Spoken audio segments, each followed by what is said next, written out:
What's up, guys? It's KB. Make sure you subscribe to the Underground Sports Philadelphia YouTube channel. Click the bell icon down below so you don't miss a single video from us. And thanks for tuning in to another video from Underground Sports Philadelphia. Now let's get into it. Philadelphia, baby, you're gonna love it. Best sports fans in the world. Actually, the worst, but that's what makes them the best. Welcome back to Top Bins, the switcheroo edition. Hey, I'm Matt. Some formatting issues. It's all good though. We will persevere. For those listening, you have no clue what I'm talking about. This is just a normal intro for you outside of these last 15 seconds. I am your host, Matt, joined by my co-host, Dom. Dom, how are you? I'm good, man. Good. Got a new jersey. Very happy about that. Yeah, looks great. I know you won't. It's the wrong type of red, right? So, for those of you listening, I got myself an Arsenal jersey. So, I went to the Adidas store doing a little Christmas shopping. You know, it's the only one there, last one there on the rack. Had to. I wonder why. Oh, wow. I mean, that's first in the Premier League. You know, it kind of means a little something. For now. That's the best part of Christmas shopping is when you go and you find something for yourself and you just like, oh, that looked good on me, actually. Oh, dude, I was looking around so much, and then finally something pops up. The entire time I was out there, putting it off. No, I can't get that. Fighting temptation. And then last store I'm in, I cave. I don't have the resolve, man. I don't have the resolve. I don't think you have the facilities for that, big man. This is our last World Cup episode. The World Cup has finished. We're gonna talk about the final, maybe the best final in general that I've ever seen. Not even regarding just like a World Cup final. I just think it's an all timer. It's a great one for so many reasons. Then we'll talk just a little bit about the World Cup in general. I thought, pretty exciting World Cup. It broke the record for most goals scored at a World Cup with 172. This is going to be the last World Cup that has this format, though. So that record is not going to stand in the future, most likely, because there's going to be 48 teams. So, it's very likely that 2026 will break it. And then from there on out, it will always be a much higher number. But it kind of felt that way, too. It felt like we had a lot of games with a ton of goals, especially in the group stages. But even as we got into the later stages of the competition, you had some high scoring games, especially the final. Very out of the ordinary for a final to have that many goals involved. Typically finals are just a much tighter affair, especially a World Cup final. 2018 was definitely an outlier. This is definitely an outlier, but overall a really exciting tournament. Yeah. I mean, for what seemed like a game that Argentina had in the bag and we're coasting, Mbappe showed his greatness. I definitely agree with you when you say like it's an all timer just for finals in general. I mean, the players playing in the match, the storylines coming into the match, what actually happened. Like it's just back and forth after the 2-goal comeback. So I was watching with my mouth agape in that second half. So, and then all through the extra period as well, extra time. So yeah. So let's start with the game, right? Because coming into it, we talked so much about the narrative of the game, and I think that was pretty inescapable because you have Messi going for we went through this, but just to reset the scene, Messi going for his last shot at a World Cup, and Mbappe with the chance for his second World Cup already. These two were going at it for the golden ball, the golden boot. Pretty much whoever won this game, and then whoever scored the most in this game is going to obviously win the golden boot. But then, whoever won this game is going to win the golden ball for the best player of the tournament. And I don't have any issue with that. Mbappe, I think, was great this tournament. Messi was obviously great this tournament. So really, those guys were 1 and 2 for me. Yeah. The first half is all Argentina. France, it was a terrible performance. Felt like they could not string 4 or 5 passes together for that first half, especially. No shots, not even just on target, no shots at all. Olivier Giroud and Ousmane Dembele come off. A little tough on Giroud, I thought. Dembele was awful. I agree. He gets skinned badly. for the penalty, and just takes a stupid foul as well from behind, and that opens the scoring for Argentina. And then they're just completely undone by what I think will be considered one of the best World Cup final goals ever, for that second one from Angel Di Maria. The build-up in the midfield, the just absolutely sexy flick on by Messi. It's beautiful. And then just a ball down the line to McAllister, who plays it across with Di Maria. It's like total football, honestly. Yep. It's everyone just playing at the best of their ability. And yeah, not long after you get those two substitutions, and it really felt like Argentina were cruising through that game. Really felt like, and I was watching with some friends, and I think we were a little let down because you get the goals, but then it's like, you kind of want it to be exciting. You want it to be a little back and forth. You want there to be some jeopardy injected into the situation. But, ultimately, I think generally everyone in the group is rooting for Argentina, kind of wanted Messi to win it. But, man, it really did not feel like we were getting any sort of pushback from France at all. Yeah, I mean, like, I was watching happily because of what I wanted to happen was happening. But the neutral in me was a little, disappointed from the way France came out of the gate. And even when they made those substitutions, dude, I was like, you think these are what's going to help you come back? I think like Kolo Muani, like, did not get off to the best start when he first came in. Like, he obviously is one of the players that kind of like got better as the game went on after he came in as a sub. But I definitely agree that it was a little harsh on Giroud. When they made the subs, they started getting more opportunities to put like a couple crosses in, and they didn't have anybody in there to be able to do so. They were moving Mbappe, from center forward to left wing, just all around the field. Like, nothing seemed to break down this Argentinian team in that first half. And up until the first goal, really, the first France goal kind of just comes out of nowhere, in my opinion. And like, there we go. We got ourselves a game. And then, right, we want to talk about the French goals.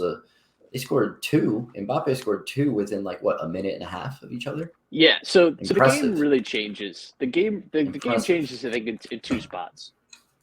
Di Maria comes off because he's been struggling with injury all season so far. Coming into the tournament, he's struggling with injury.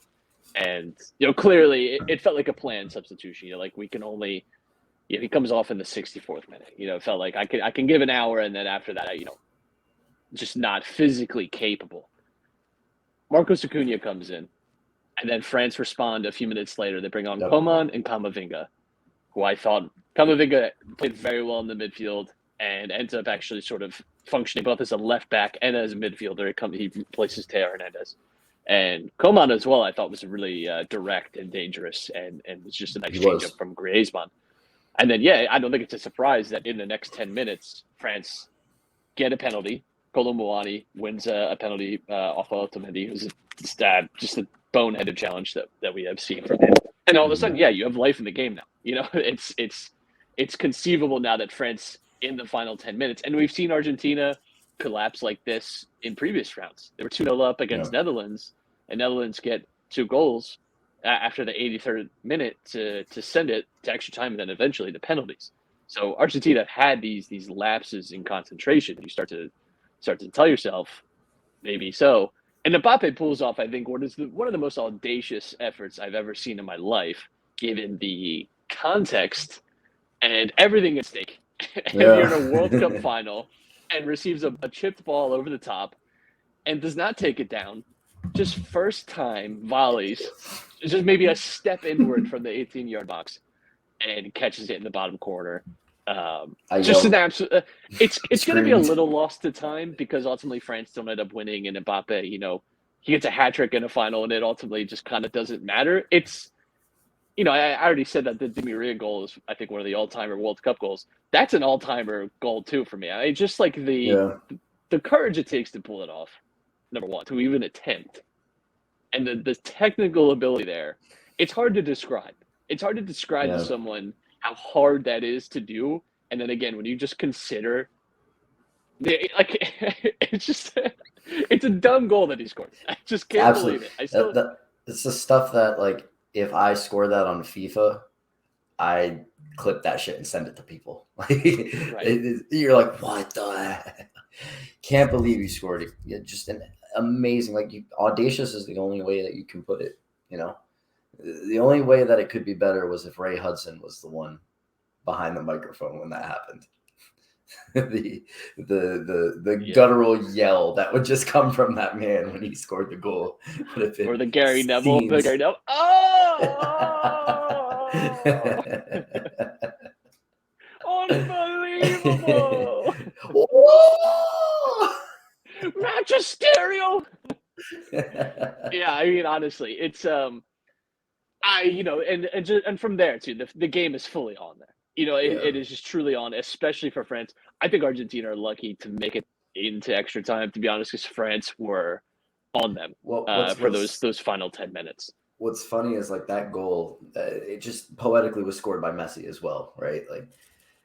It's the ones that people like to discredit, they got so lucky. It's almost fitting. It's one of those FIFA goals, right? But and then, totally against the run of play, like you said. Yeah, so France really have it for the last 10 minutes. You have one final chance in regular time, and I tell you, if you're looking for just all-timers, you nearly have it, because Messi gets a full hold of one, and if it's a yard or two to the left, it's a screamer in the 97th minute to end the game and to win the World Cup for Argentina. And I don't know that we will have physically or mentally recovered from it. It's a good save in the end by Lloris, but I mean, it's hard to describe. And I haven't rewatched the full game, but I rewatched the highlights a few times and gone back and read the box score and everything, and just I can't wait to rewatch the entire final, just because I think it's such a fascinating game. I think tactically too, there's a ton there. France were very weak down the right side quite a few times this tournament, even the left too, because obviously Mbappe is not a player that's going to be giving you a ton of defensive work. And Teo Hernandez, for all he gives you in the final third, is especially for the national team, where he doesn't have that cohesion like he has at Milan, right? Where you work on support and work on defending as a team a lot more than you do in the national team. The national team, so much of this turns into a little bit of individual play and just a player knowing where to be. Whereas at Milan, you have the ability to create a structure that you practice over and over again over the course of months. You don't have that time in France.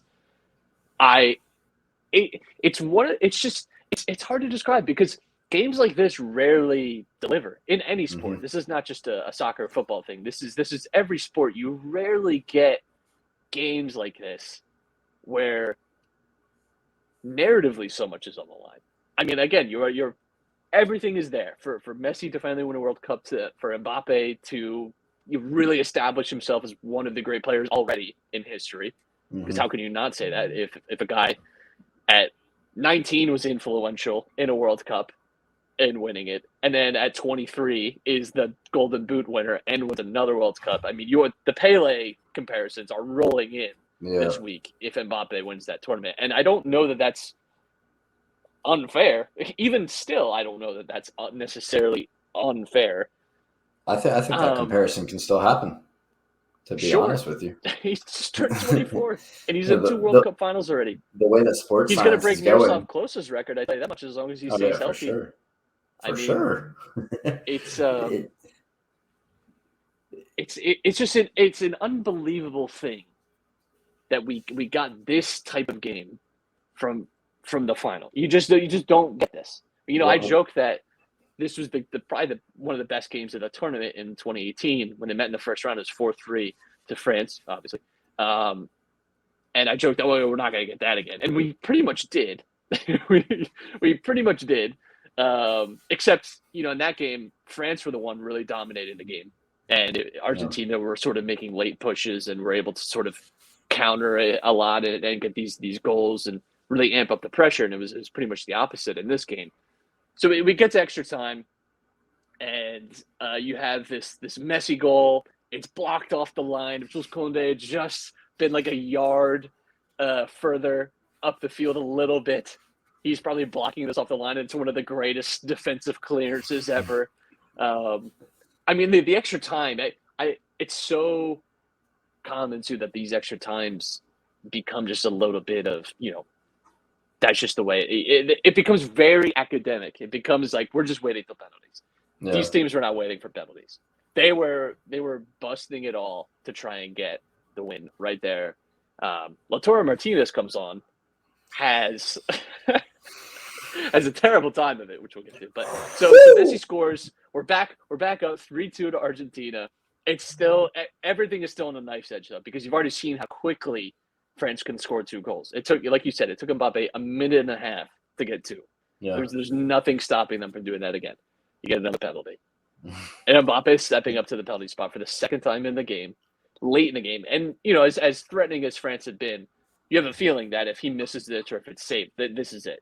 This is the moment for France to actually win this, that this is their shot. It all rests on Mbappe. And I think, too, of at the Euros, Mbappe misses the penalty that knocks them out of the Euros in the penalty shot to Switzerland, which I think we've sort of wiped from our memory. And fair enough, because we don't have to beat these guys over the head with their failures. But, it's interesting that he that was perhaps a weakness in his game and steps up in a tough situation. I mean, Harry Kane, right? Harry Kane is a good penalty taker. He's he'd be a guy that you don't want to bet your life on anyone, but if Harry Kane was those memes where it's a player for each month and it's whatever your birth month is, it's taking the penalty to save your life. If Harry Kane was your guy, I wouldn't be mad. All right, I got I'm probably gonna be all right. I think I got this. It's those second times that you step up where it can get tricky. Mbappe steps it the second time. I can't imagine. I know he keeps saying it. I just can't imagine a more pressure-laden situation than that. I truly can't. Huge, yeah. Besides taking the final penalty in a shootout for the World Cup, I can't imagine. I think this is even worse because if you don't get this, it is over. It's just that's it. That there's just no, and you had the chance right there. And then you can imagine any scenario afterwards. There's a finality to missing it in a penalty shootout because that's just what it is. But missing it in this situation where there would still be time on the clock and all these other possibilities, I can't imagine a more pressure-filled situation. He's so casual. It was unbelievable to watch him from the 80th minute on. It was one of the best individual performances I've ever seen from a player. Truly, I thought he was just completely fascinating to watch. I think it's one of these games that we'll probably reflect on at the end of his career, even though it doesn't end obviously in a World Cup win for him. It's a game in which I think he really establishes himself as this dude is a problem and can carry a team, and he did carry France a lot during this tournament. I think he's a right to feel aggrieved in some ways that they don't end up winning, but tucks away the penalty. We have another moment that I think has been lost to the sands of time just a little bit. Emi Martinez makes – I don't know how you feel about this. Given the context, given what happens afterwards. Ridiculous. This has to be one of the biggest saves in history. I'm not being hyperbolic when I say that, but that is one of the biggest saves I've ever seen. And people have given Kolo Muani a lot of I think really unfair criticism because I think the chance comes to him very quickly. It's in the dying moments of the game. And I think he does what you put it on frame. And I thought it was actually a very good shot. It's a lot of power. It's low. It's to the corner. That is the technical ability by Martinez, the physical ability, sprawl a leg out there. And then when you add in that's the save. That's the save that puts it better. I don't know what the better save. I don't know what a better one is. In through on goal with seconds left in the time. You're a goal away from winning your country the World Cup. Emi Martinez just steps up and makes that amazing save. It's just again, I was watching this entire thing just mouth agape, just couldn't believe what I was seeing because that the level of what they were just doing. Ridiculous. So after the Muani effort, another moment that's been forgotten because Argentina ended up winning this, and I have to say Lautaro Martinez is probably very grateful that they do, They have a great counter. Martinez, honestly, I love him. He's my guy. I bet him to be top scorer at this World Cup. What a mistake. He's my man. That is an atrocious effort that he makes. He has a clear header, does not even make it on frame. In fact, he's probably 6 or 7 yards wide of it. A terrible, terrible effort. Yikes. And, really should have been a goal, Yeah. to be honest. And I got to say, I think he should – I think Lautaro Martinez is just, like, giving one to the big man in the sky there because if he's the Higuain, right? Higuain gets a lot of – again, I think a little bit of unfair criticism for the 2014 final and some of his performances there and his decisions. And sort of he became a little bit of the scapegoat for that 2014 final, which I think is a little unfair. Yeah. Lautaro Martinez is that because there was your chance to win it truly and could not take it. That chance has been lost to time a little bit. And I think that's mostly a product of Argentina ultimately winning it. And you have this amazing moment too where Messi and Mbappe steps up first, Messi steps up first, and it's like, again, I keep coming back to it, but this final had been built up as Messi versus Mbappe, and there was no clearer indication of that than both of them like, yeah, I'm fucking taking the first one. Like, you just don't see that. I'm sorry. Like, I know, like, and I know there might be someone listening to this that maybe is like the World Cup is kind of like when they watch this and maybe they watch a few Premier League games here and there and, like, it's maybe just not as familiar. You can attest that the top dogs are typically not taking the first shot. No, they're going usually, fourth, fifth. Usually they are taking the fourth or fifth because usually those are the clinching penalties. Usually that is what wins you the match, which is what happens here. Like, usually you want – and there's been criticism in the past. I can remember Ronaldo in 2010, 2012 Euros maybe, was fifth in the penalties and never even got to take one. And it was like, you got to at least have him go fourth. I like the idea of having it fourth because, you're pretty much guaranteed no matter what to be taking a fourth penalty. And you have your best guy there. And fourth is frequently the winning spot. They both step up first and they both put him away. No problem. It's unbelievable. And so composed. Messi, and Hugo Lloris, I think, could have had a better penalty shootout. I think Emi Martinez, the advantage is very much in Argentina's favor going into the penalty shootout because he has just shown time and time again that when it comes to the penalty shootout, he knows how to get in people's heads. It's how he made his name. Truly, that is his breakout comes from the Copa America and doing this and just finding a way to make the saves and to like ingrate on the opponents and make them a little bit frustrated. He does it to Tchouaméni. He kicks the ball away and the time delay. He's a young player. He's never been in a spot like this. He's an absolute bellend, dude. It's just total shithouse behavior. It's great. I love it. And you want him on your team. Yeah. You want to be playing with him, not against him. He is so emblematic of that type of player. I saw them both step up. I was like, this is great. Ultimately Argentina win.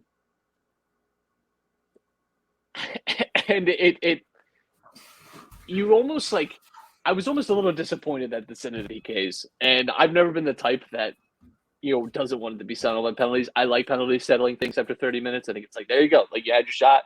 Now it comes down to this is the most dramatic way possible.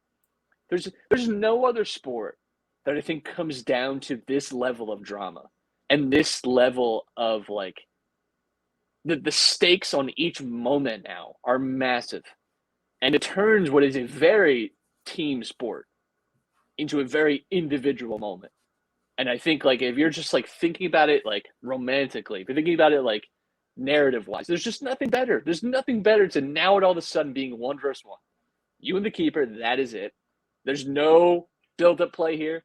There's no one to blame but yourself or the other person. It's just that's it. There's something really cool about that. On the other hand, I really wish we just watched these two teams play for another hour. Because I think we would have got about 7 or 8 more goals. Because I just think it was that exciting. Amazing. It was that good. I think one thing that was an X factor to Argentina's success was You talk so much about, the individual performance that Mbappe had. Credit's got to be given to Messi as well. I mean, this man was running all over the field. Like, he basically had a green light to go wherever he wanted. He tracked back. Like, he was all the way back on their own 18-yard box at some point to, like, pursue the ball carrier and get the ball back for the team. And then, he's back with the defensive mids, moving the ball around. Then he gets to his spot. Like, he just does what he wants, and kind of plays into the narrative of him putting his country on his back to, like, win games. This is probably one of the strongest Argentinian teams I've seen in, my time since I got into watching the sport, like, pretty seriously. So, like, Messi has the help and the supporting cast, and then he still does it. You know what I mean? And that's just that X factor that they have. He's always in the spot, like, the right spots. He's always getting involved in the build-up play. He's normally one of the guys that they're looking to give the final, like, pass or shot in their attacking third. I forget who said it, but he was like, Messi's not just, like, the world's best number 9. He's, like, the best, like, 7, 8, 9, 10, and 11. Like, he does it all for them, and you could see it by the end of the game. Like, France keep coming back, and he's, like, hunched over. He's laughing. Like, he just can't believe what he has to, like, deal with in this final to win the game. And then he decides, oh, yeah, let me just step up first. Let me just step up first and knock it in. And he's not, we talked about this, I think, in incredible. the build-up for the final. This is, like, the only thing he's average at is penalties. He's well above average, great, world-class, best of all time, and so many other categories, though, so many other facets of the game. The only thing that this man is average at is penalties. No. Like, that's it. And, we've seen it in this World Cup. He missed a few. And, steps up with 2 in this final and tucks them away. Man, I think for people that, maybe this was their first World Cup, and I think the sport, especially here in America, has, like, gained a lot of popularity since 2018. And, the U.S. was involved in this one. I think that helps. I think people really stuck with it and watched. First of all, I'm very jealous of people that this was, like, their first World Cup final. Because, it's pretty damn good. I mean, mine was my first that I really, truly remember. I watched 2002, but I don't remember very clearly. My first was 2006, which, I mean, has its own moments that I think make it great and some, iconic for sure. But, I think in terms of, like, overall play, this was not, like, high quality play. I didn't think these were, like, too, like, this was a Real Madrid, Barcelona in the early 2010s, and Man City, Liverpool the last few years, right? Where it's, like, too, like, tactical. This was just all about some individual quality shining through. And again, I think it's very rare that you have 2 players that, and Messi is, already one of the best of all time, if not the best of all time, depending on your own opinion. And Mbappe is on that path. Whether people agree with that or not, I don't care. But, like, Mbappe's on the path. If he continues the way that he has started his career in the last 6 years, he's going to end up being in the same pantheon that Messi is.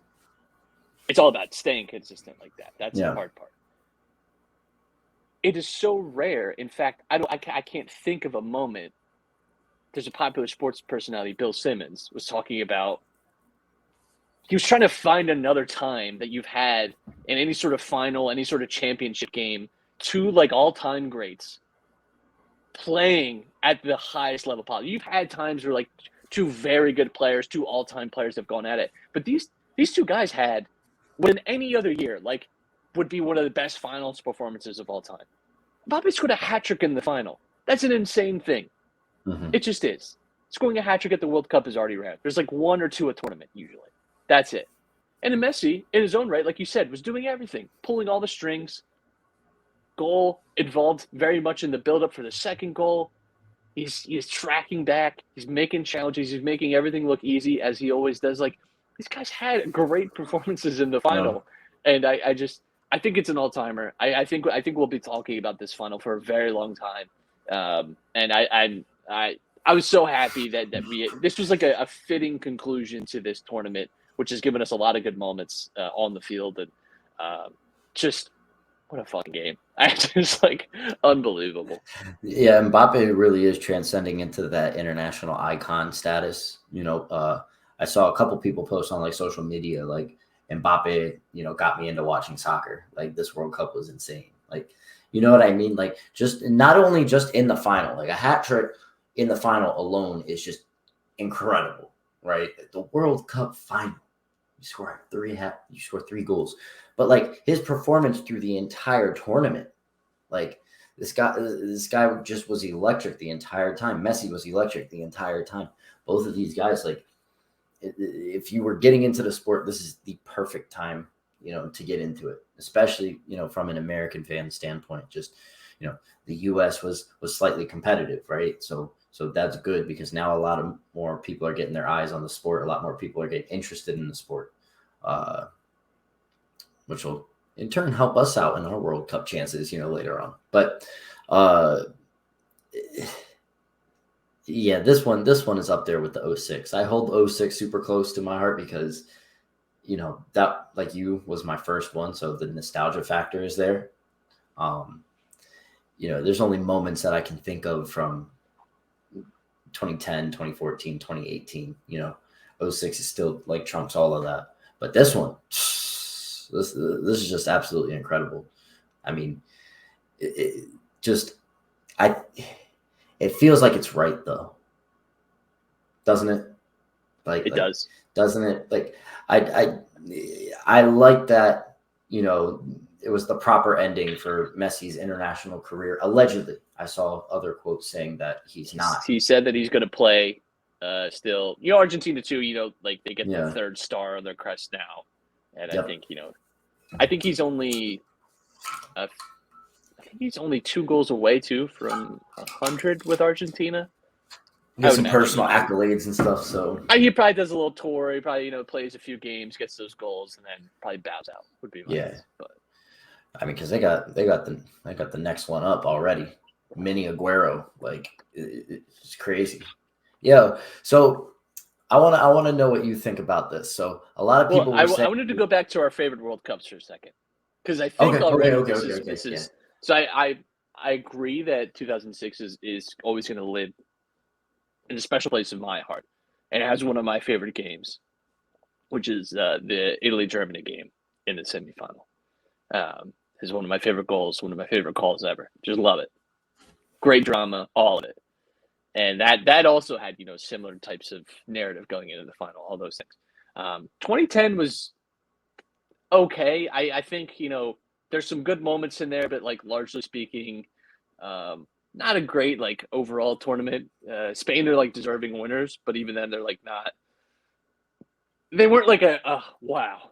I love watching Spain. They were just so dominant on the ball, and it was hard to beat them. 2014 was like, I think it had like its most famous moment is obviously Germany beating Brazil. But largely speaking, it's hard for me to like pull a ton away from that World Cup. I haven't interacted with it in a while. Like I haven't watched like any games recently. The final was okay. You obviously have the Mario Götze moment, which is like spectacular. 2018 was great too. I think 2018 was a maybe a little under the radar already type of World Cup and like the drama that it served up and the upsets and the goals and all that. But 2022 is going to be hard to beat, man. I think this might be. Certainly for finals, I think it's. I don't know that a final is ever going to touch this. Yeah. Truly. I mean, it'd be very hard. 2006 has its own type of controversy in their final, which makes it a timeless game. You know what I mean? Such a storied player like Zidane, being able to just kind of implode and at the last second and headbutt, the infamous headbutt, like just crazy. 2010 though was the creator of the fabled pairing of Diego Forlan and the Jabulani. That's true, and too, like 2022, like Argentina loses their opening group stage match. The only other champions to do that was Spain in 2010. Yeah. Funnily enough, against Switzerland. So, funny how that is worked cool out. Parallels. I mean, Argentina too before this could have had a similar type of run to Spain. They've been in a lot of finals in the last 6 to 10 years. Like they've been in a lot of those moments. Obviously in the 2014 World Cup final. They're in a few Copa America finals. They finally win Copa America this past summer. Like they've been in a they've been in a lot of high pressure situations. It just hasn't gone their way, and they finally sort of get over that hump. But yeah, I think it was a great World Cup. It gave us so many good moments. It gave us some bad moments too, especially in the lead up. All the talk about homophobia within the country and homosexuality being illegal. A lot of obviously controversy over workers' rights and a lot of worker and migrant deaths leading up to the World Cup. People being held, their passports being held, unable to leave the country and be forced to work under terrible conditions until dying because of exhaustion. Like terrible shit, frankly. And then throughout the tournament, a lot of jabs by Infantino. He has that bizarre comment where he's saying, "Today I feel Palestinian," or "Today I feel bald," or "I feel disabled," in like some vague attempt to deflect from the fact that, people are upset about not being able to wear just rainbow hats at these events. Yeah. And I think, the next World Cup is in US, Canada, and Mexico, primarily in the US. We are obviously American. I'm very proud and happy that the World Cup is going to be here. Can't pretend like the U.S. is a perfect place. Can't pretend like we don't have our own, economic and social issues that affect minority groups. But, I don't know that we'll ever have an event that was mired in this type of controversy again. And as I say that, 2030 is likely, it seems like, going to be going to Saudi Arabia. It's hard for me in some ways to separate what was, I think, on the field a great tournament and off the field what is such a corrupt institution. And even 2018 can be said the same way. And that to me is disappointing. That it'll never really fully feel wholesome to me. It's like the mask kind of fell off here. And it's hard to associate it without those things, without thinking about the deaths of people making the stadiums to give, the Messi and Mbappe performance that we got, right? Like, it's hard for me to do that. Yeah. And to think about the magnitude of this compared to Brazil in 2014 and everything that surrounded that one. And at the time, we all felt like, oh my God, this is huge. This is a giant controversy. This is terrible. What a tragedy. Now you fast forward to 2022 and it's exponentially worse. And then, it's such a stark contrast. The feelings that you had at the end versus the feelings that you had during the beginning and the group stage, with everything going on. All like you said, the stuff about not even being able to wear like a rainbow hat, anything like that. A cheeky dig from Adidas though, with all the warm-ups for all the Adidas teams, all white ones with the Adidas stripes being kind of like rainbow and things like that. So like some companies and teams were able to kind of get some of that stuff through if they felt that type of way. I don't know if that was intentional or not, but I thought that was I tip my hat to Adidas for that. I think it's just it's disappointing to me because you have also, and again this controversy is kind of, it came and went, but a few of the captains of a lot of, especially the big European teams, were going to wear this like rainbow. To call it a rainbow armband is honestly kind of ridiculous too, because it really wasn't even like a rainbow. It's not like they were wearing like the pride flag on their shoulder. It was really just sort of a multicolored type of very generic love is love statement, and weren't allowed to do that, and they just sort of balked at it. And I without delineating too much from the final, but I think it's important to have this discussion because sports inherently are political. They just are. I don't know how, like, people always say keep politics out of this stuff. You can't, because also politics, how you view politics, how you vote, what you believe, it's also what you believe about other people and about public institutions and what is good and what is wrong. And you can't separate those things, especially in this sport, which is truly one of the last ways that someone actually, we love to, especially in this country, talk about the rags to riches story. We love to talk about these working class people becoming millionaires, whatever. It's one of the last ways that people can actually do that, because we don't really live in a meritocracy. We live in a place where people with privilege, people with money, do have a leg up on other people. And sure, some soccer players come from those backgrounds as well and probably make it to the professional level because of some of their connections. But Lionel Messi was not some rich guy, that No. is, now maybe his sons will have some access that other people wouldn't. But like, you just don't get these moments where these players that again, we're very working class, oftentimes even coming from just poverty, and are able to, by their own skill, by their own talent, by their own work, make it to this level. And you can't take the politics out of this. You can't separate that. And I think it's such a disappointment that these players, when the waters are calm and easy, it is very easy to be in support of things, right? When you're at home in England, it's very easy to say that you believe in gay rights and that these things matter. It is a much different thing when you're being faced with, frankly, a yellow card is not really even a punishment. I'm sorry, it isn't. And I'm still really disappointed that the players backed down because they were threatened with a yellow card. I think one of the greatest examples of athletes and entering the political spectrum and making stands, Muhammad Ali. And I think Muhammad Ali's story gets bastardized a lot, especially in recent years, about the things that he did. He had his career taken from him in the prime of it. And I'm not saying these players had to do what Muhammad Ali did, right? And he was fighting for different things, and it's a different time. I'm not saying that they had to, be forced essentially into retirement by the governing bodies for this. However, this is, he's frequently a story and an athlete that is used, I think, unfairly a lot.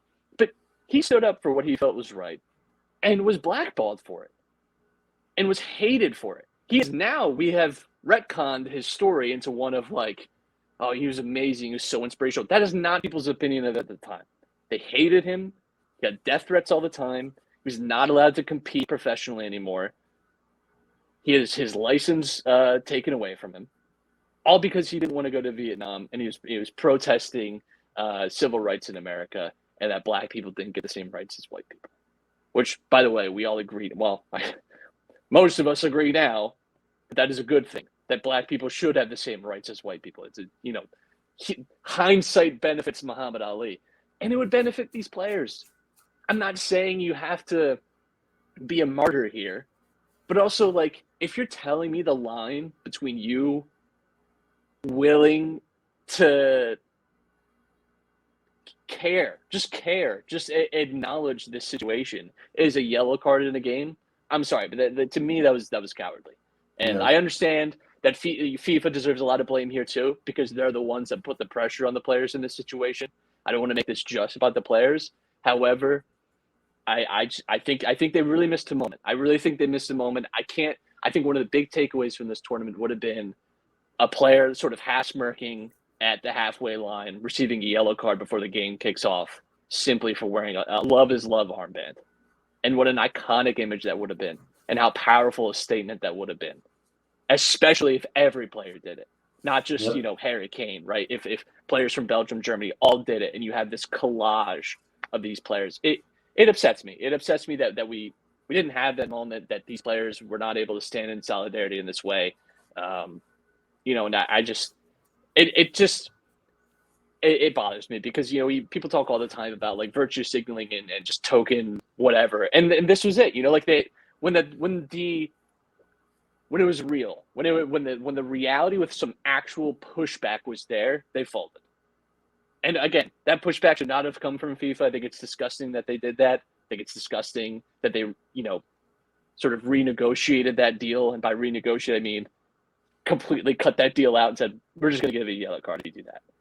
I think is terrible. But I mean, it's funny.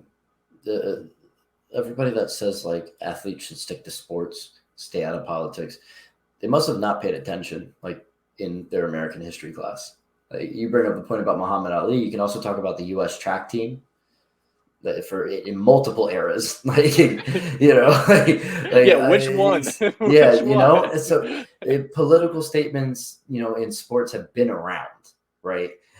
was it as easily accessible to constantly bring up and bastardize? No. The most you would get it was on like the TV, right? When that became a lot more mainstream. Nowadays, with the internet and social media and everything, it's very quickly to voice your opinion. It's very easy for a lot of people to see your opinion, and you can gain people on your side pretty quickly, to the point where, yeah, you can, like, what happened, like if it could happen to Muhammad Ali in the 60s, like think about how quickly things can end for like a career of like an athlete making a political statement nowadays. If enough people, can cause up a ruckus, over what some athlete did, it's game over. There's your career. It's crazy, and like you said, it's kind of cowardly when you're doing it for something that's going to be on the right side of history later on down the road. I think what really bothers me about it though is it's easy again. It's easy when you're insulated in England and these other places where, generally speaking, and there's still work to be done. I don't want to speak for these groups, but generally speaking, these things are easy to say. It is easy before a Premier League match to take a knee and say that you're against racism. It is easy to wear the rainbow laces, when those get rolled out, and say, yeah, I believe in equality for everyone. It's easy to say that in that situation because, largely speaking, people are like, yeah, we agree. We're generally speaking, people are on that same page. There are obviously dissenters to that. I'm not pretending like everyone is comfortable with LGBTQ plus everywhere in the world, and that in like America, the UK, like I get it. I'm not making that case, but I think generally speaking, it is a much more amicable statement that people are fine with. People respect and understand. It's easy to say that when you're not getting pushback, and I just think the moment they received that pushback, to just lay down on it, I think was it just sucked. It sucked to see, and I think again, for all we said about this final, all we said about this tournament, it's always going to be hard for me to separate those things. It's hard for me to separate some of these past tournaments too. I think in 2010 South Africa, in a lot of these stadiums aren't just complete disrepair. Think of the 2014 Olympics and World Cup, and a lot of these Brazilian stadiums you read stories about, and they're just sitting in disrepair. All this money diverted to build these things, taken away from people that probably could have really used that money for different support systems throughout that country. I'm not going to tell someone else how to run their country, but and we'll do the same thing for 2026. And it's just like without this turning too much into a downer, it becomes harder and harder as I get older to separate like the human stories, the human impact from all this, and not feel, I don't know if hypocritical is the right word, not feel torn by it, Mm-hmm. How much should I be enjoying the 2022 World Cup? When I know that there was human life cost for this. Yeah. Forget about the $200 billion. Thousands of migrant workers were killed for this. So I could watch Mbappe and Messi. And it's like, shit. I don't know how to reconcile that. I don't. And it's tough. You want to know how else I know FIFA is corrupt? How else do you know FIFA's corrupt? The fact that Salt Bay can probably pay his way onto the God. field. Like, I want to know, before we get to that part, can I ask you this question? How'd you feel about like Sergio Aguero having like the jersey on? And, I was fine with it. Fine with it. Someone who really kind of idolized. He was one of my favorite players. Like, I didn't. So I'm talking pre-City move. To see him kind of have that come full circle when his health was the reason he wasn't even involved in the squad, right? He would have been here if it wasn't, maybe not in the role that you'd like to think that he'd be in, but he would have been with the team for that World Cup. So yeah, I that brought a smile to my face. Now, how do you feel about Salt Bay getting down on the? Well, so Aguero, I feel bad for Aguero because he obviously has a heart condition which forced him into early retirement. He's likely in the squad, unless he's like with injury and And he was like, I think they made him like an assistant coach. So that way he could be there and Yeah. actually get like a medal and stuff, which I think is cool. It's a great way to reward a player that was so great as like a club player and for your national team. And clearly has a great relationship with Messi too. Like, Yeah. I'm fine with it. I don't care. Wasn't he his Was it a little godfather or weird that he something was like that? celebrating like he played? Maybe. But also, he gets wrapped up in the emotion of it. If I was like, if the U.S. won and I was somehow like on the sidelines and like I would be celebrating like I wanted to. So you know what? Like, Yeah, it's fine. it's emotional. It was Right. The Salt Bay thing is, what the hell are we doing? Dude, how did that happen? First of all, talk about a guy that has not been relevant in my life for the last. Like, when was Salt Bay famous? Like 3 or 4 years ago. When did that meme come out? When did that video come out? That wasn't on Vine, was it? I honestly can't remember. It's been like 4 or 5 years. It's been a very long time. Just like such a dumb gimmick. And it's like the only times he's relevant now is when someone goes to eat at one of his dumb restaurants and they're like, I spent $11,000 on crazy like this overpriced nonsense. It's like stupid. Every player that interacted with him looked deeply uncomfortable. I have no clue why he was. I get like if you have like these celebrities and these people that maybe, whatever you bring along, they pay or you pay them, and they just had to hold the cup for a second, maybe get a picture with it, and like whatever. He was like walking around with this thing the entire time. Like I think they just handed it to him, and he was like, "Oh yeah, like give it." Yeah, like what? What? Messi didn't even want to take a picture with him 2 times until he like gripped him and pulled him over. Like Messi was like, "Oh my god!" Like, I don't blame him. If I'm in that situation, I'm probably punching the guy. I'm gonna be honest. It's not even like he's like related at all. The guy's Turkish. I don't get it. The insistence on Salt Baying. It was all for his social media brand, dude. Like what? We truly live in just some of the worst times. I tell you that. Yeah, because he must need more professional athletes to come to his restaurants again. Because remember, there was that period of time where every professional athlete at some point was going to one of his restaurants and he was putting the salt over the meat. Wasn't it the Draymond Green video where like he's feeding him and Draymond's like got his like chin all the way up, like let Salt I Bae remember put the meat. memes of Salt Bae doing it to like someone's date and be like, "Yo, Yeah. if he does that to my date, I'm fighting him." Like he comes over and just seduces your wife in the middle of dinner. Like, all right, cool, dude. I'm paying you $9,000 for this. Okay. Yeah, I sort of blanked the Salt Bae stuff out of my mind. I'm glad you brought it up because. Hey, there it is. There's your there's your poster for like just like what a farce it has all become. Like this random internet star from however many years ago, who's just not relevant anymore, and is just parading the World Cup trophy around. We're back to domestic leagues now, which is a weird transition for me to make.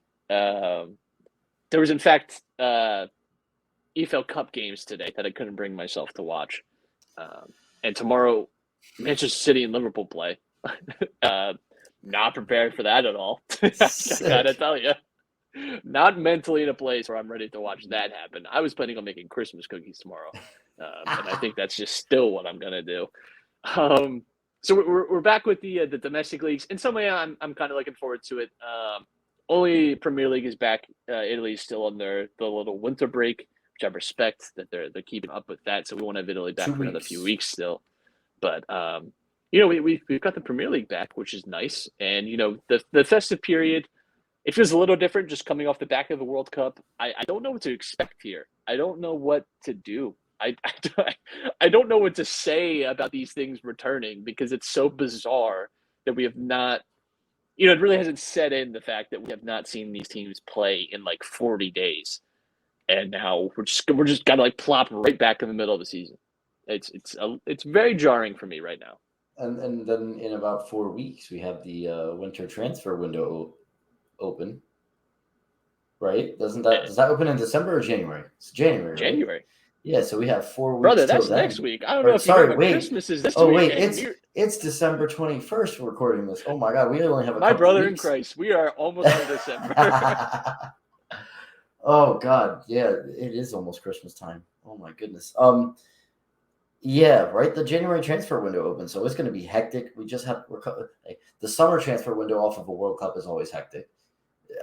We may have some movers and shakers this winter, so Enzo Fernandez to Liverpool, please. He's what Who was said he, that? the young player of the tournament, Enzo? Yeah, Argentina swept the awards. Except, I don't know if you saw this, Dom. It's coming home. The Fair Play Award is coming home to England. Good for them. Congrats on your participation trophy, guys. Really Hey, listen, I think they only got one yellow card in the tournament. Hey, listen. You know what would look better? A Euro trophy. Yeah. Drop the ball on that one, didn't they? Well, it'd be weird to go to the World Cup and bring home a Euro trophy, but I understand. I'm just saying, you know where I'm going with that. I know where you're going with that. Yeah, so we'll be back next week in the throes of the Premier League festive holiday break. Are we looking to forward to anything this Christmas weekend, Dom? Doing anything exciting? Hanging with the family? With the fiance? I'm working on Christmas Eve. I am also working on Christmas Eve. So, hey, you get that holiday pay, though. And people feel bad for you, so they tip you nice. Are you working during the day or at night? I'm working during the day. Same. That's the best way. My advice to anyone out there that is working on any holiday, if you can swing it, is work the morning. Because you still get to enjoy the afternoon and evening with your family. And my sneaky decision I usually make, I actually much prefer to take the day off after a holiday. So that way, I maybe miss like an hour of like family stuff, whatever. But I get to spend all night. And I don't have to worry about waking up the next day and doing whatever. Like I could sleep in the next day and you can kind of have that nice like recharge. Yep. Do it however you want. But I hope if you have to work this holiday season, it's an easy ass time. I hope nobody gives you any grief. So I'm working, and then we're having the Christmas Eve party at our house this year. So yeah, there's a lot of prep that's going to be happening over the next few days, and then I'm going to be coming home to pandemonium. So you looked down when I did it, but I blessed your screen. I'll give you lots of. And then we're going to my mom's on Christmas, so do the normal Christmas festivities. I got to work on New Year's Day, so I'm really gonna take advantage of the days off in between, and then it's right back to work. So I feel that. Yeah, I'm looking forward to the holidays. I got some time off work coming up, which is fantastic. Nice. Gonna be watching some soccer, some Premier League, getting to sleep in. I just reinstated my Xbox Live, so I can actually play some video games again because I've not had time. So gonna be taking some time. Warzone? Re-download that shit. Can't wait to get scrapped. Yes, I got a partner. My wish for anyone listening is that you would try and enjoy the holidays the best you can. I know it's tough. It ain't easy. We get it. You just heard us both. We got to work all these holidays and shit. You probably do too. It's tough out there, but try and set aside some time to be with the family or your chosen family. We don't always have the people in our lives that we want to have, but you can choose who you spend your holidays with, and make a good choice, right? So yeah, I hope you enjoy them. Hope you, I don't know, make up some New Year's resolutions. What a dumb concept. If you want to be a better person, just make that change. Start today. Right, literally. Start today. There's nothing stopping you. Although over the next few weeks, just like, if it's like a health thing, just slam down those cookies and eggnog. Don't think about it. Like that you can revisit in January. But everything else, you just start making those changes today. That all starts like December 29th. Once all the leftovers are gone and everything, December 29th. Enjoy it. Then get to it. Right. We'll be back next week. We'll be I'll be in, I'm sure, some kind of Christmas cookie stupor. And I'll be we'll be talking about the games. We'll be talking about the Premier League again. I'm not ready for that, but we'll be ready. We'll be ready when the time comes. But we'll catch you next time. Hope you enjoy your holidays. Hope you have a happy new year. Peace. Honor.